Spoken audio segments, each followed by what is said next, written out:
Power Trip are a metal band who were formed in Dallas in 2008. They have released 2 albums since then and are considered an important thrash metal band of the 2010s. Their lead singer Riley Gale died in 2020, and at the moment they have an uncertain future. Hi, my name's Dan. So this was the second and most recent studio album by Power Trip. My first encounter with this album and with them as a band. I'm going to describe this as being metal, definitely thrashy metal of the kind of chuggy kind. So there are different patterns of chug, and there are different sequence of chord.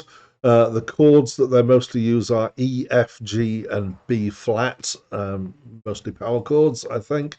Sometimes the shreddy guitar solos, which are mostly quite short, and then the shouty growl lyrics, some of which are unintelligible, but some of them are actually can be heard, and some of them I looked up out of curiosity.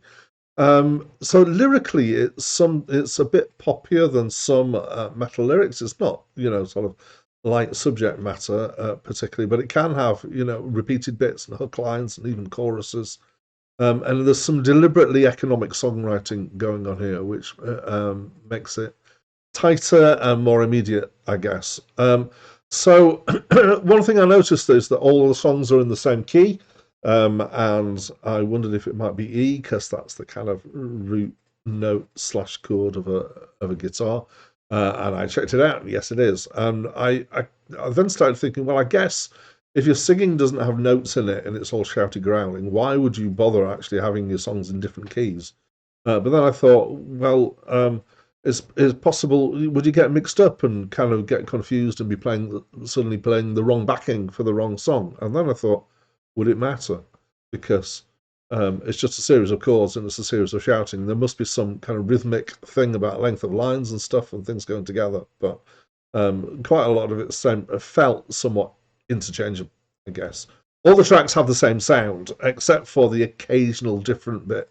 So my favourite bit is the atmospheric start to the first track, where it kind of builds up to getting into the metal stuff. There seems to be a fair obsession here with death, particularly with execution in the title tracks. I think that mostly it's not actually directly about that, but mostly it's political and social metaphor, kind of vaguely so. But it's definitely more about the real world than it is about fantasy. So that's something that's different from some metal, I guess.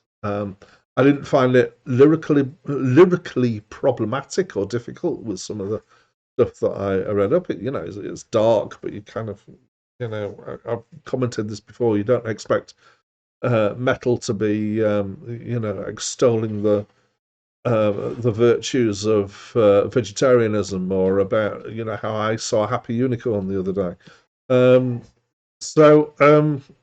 I would say if you like thrash metal, you might like this. I found it a bit samey and dull. There's definitely skill in here, but for me, there wasn't a lot of appeal after the first kind of 5 minutes or so, nodding my head to the chuggy metal. I felt like if they'd varied the sound and varied what they were doing a bit more, maybe I would have liked it more. But maybe other people who are proper thrash metal heads would hate it more. So they know their audience better than I do. Anyway, that's what I think of this album. As always, I'd love to know what your take on the album is, so please do tell me through the comments, and that's it from me for now.